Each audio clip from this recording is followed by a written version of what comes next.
Se on moro. No niin, nyt olisi jotain pientä päivitettävääkin tähän projektiin.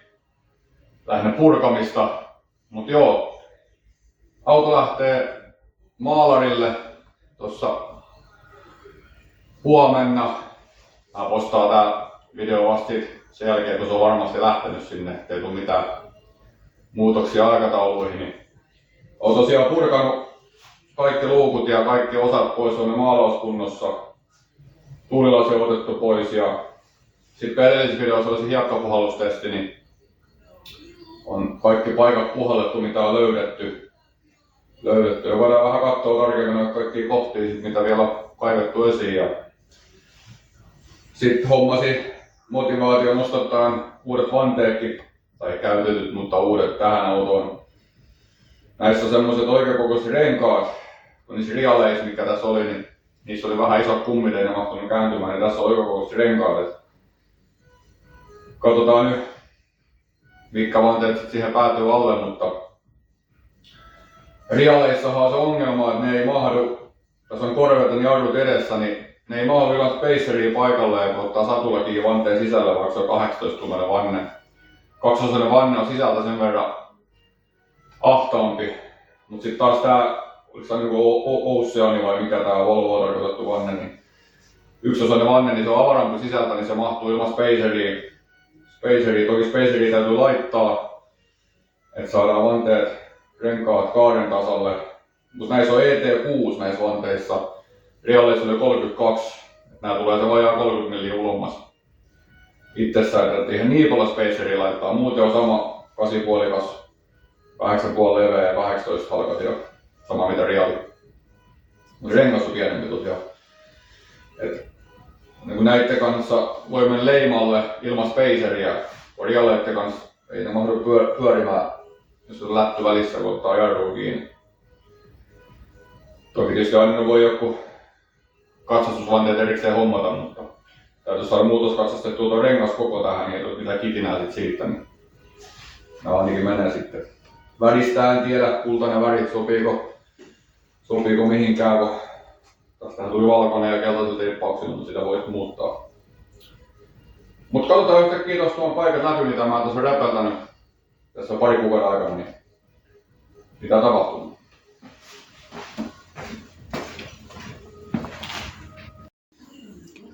Juu, eli siinä hiekkapuhallusvideossa, tai kun auto herätettiin talvilevolta ja katsottiin sitä pistoolia vähän, niin siinähän tarvittiin tää kohta puhaltaa. Niin nyt on ne kaikki paikat. Tässä on ollut semmoiset niitit, missä on semmoinen kumilista. Sitä ei tuu, ei sitä ollut edes enää, niin hukkunut onkin matkan varrella, niin ajoin ne niitit pois ja puhalsi jokaisen niitin ympärystä sit siitä. Ja sitten oli näitä, missä tää lista on ollut ylhäällä, niin täällä on tämmöisiä kohtia, mistä oli lähtenyt vähän kesimään ja jotain tommosia pieniä, mitä nyt sit löytyi täälläkin oli näitä paikkoja molemmin puoli ja samanlainen helmasta. Ja sitten oli näitä saumoja täältä A-pilarista. Ja tosiaan tuulilasi otin pois, niin se oli ihan ruosteeton, mutta taas kun maalattu, niin siellä oli ilmeisesti ollut jotain pientä ruostetta, niin mä hioin maalit pois ja puhalsin senkin sit siitä, että siellä oli pieni ura, missä oli sellaisia ruskeat pisteet, niin ei siinä varmaan olisi ihan hetkeä sieltä läpi tullut, mutta on silläkin yritetty jotain tehdä sitten. Ja sitten vedin ton taakse sisäposkiin ja ton takahiakkapeltiin niin väriin ja vähän saumakittiin noihin hitsaussaumoihin. Ja sitten on vedetty myös nämä pyöräkotelot maali ja kitti sinne. Se on pelkkä pohjamaali vaan, mutta kumminkin jotain. Ja sitten tää en mä tiedä näkyykö se videolla, mutta näähän oli tämä sauma ja sitten tuolta, kun tää koko sisäpelti tuli tehty uudestaan, niin tuo ja sitten täältä sisäsauma, niin ne oli 2-3 sentin välein pisteilläkin, kun mä en uskaltanut hitsat sitä silloin. Mä ajattelin, että tuo kylki vetelee, kun tämä hitsasi läpi silloin, niin tuokin veti vähän tosta sisään. Ja mä silloin mennessä mä en hitsaa lainkaan, mutta tässä on ollut aikaa, niin mä hitsasin nämä sit kumminkin tästä päältä ja tuolta sisältä niin koko matka sauma. Tai siis, sehän nyt ei ole sauma. No on sellainen pulunpaskasauma.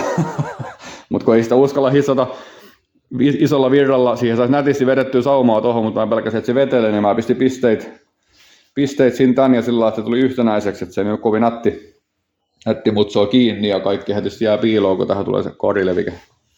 Sitten niin ne on molemmin puolin tehty sitten nekin. Ja tosiaan vanteissa, niin täällä on jäänyt hyviä tilaa tuohon satulaan ilmaspaceriin nyt niin kuin tuolla. Mutta tuossa puolavälissä kyllä ei ole varmaan kuin 3 milliä, mutta kumminkin mahtuu. Tähän joutuu pari paikkaa sitten vielä laittamaan, kun Hiekka puhalteli näitä aapilareita, mutta onneksi tuo hitsaaminen on tullut tutuksi tässä, niin ei ollut ongelma.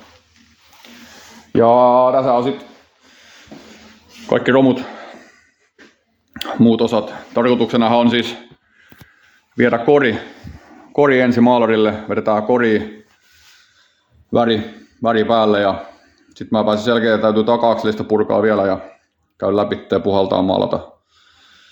Mut sitten kun kori on maalattu, niin mä kiikutan nämä irto-osat sinne niin niillä on aikaa sitten niitä nyppiä, kun mä teen tuota koria ja pystyy saa auto eteenpäin ja ovet pitää purkaa vielä ja semmoista. Tässä oli nämä rialit sitten, mikä siinä oli alla että aikani kuluksi kiilot yhden kehänkin tosta ihan käsi vaan kokeilin, niin kyllähän sitten nätin sai siinä mitään. Sitten täytyy vielä vaihtaa tämmöiset vanteet tuohon alle maalauksen ajaksi, ettei ne, no ei maalari niin yleensä maalaa vanteet samaa rahaa, mutta et, turha noit sinun viedä mukana niin noita ei tarvitse niin kosti peitelläkään, kun ne on valmiiksi jo kananmunamallisia, mutta on ne semmoiset, että se pysyy pyörillään. Mut joo, semmoista. Joo, se oli semmoinen pieni päivitysvideo tähän väliin. Ja jos kiinnostaa seurata tämmöistä etanan vauhtia kulkevaa projektia, niin saa tietysti ottaa seurauksia ja saa tykätä ja myös negatiivista palautetta otetaan vastaan kaiken näköistä, että ja saa laittaa tosiaan kommenttia video alle, jos siltä tuntuu. Mutta toivotaan,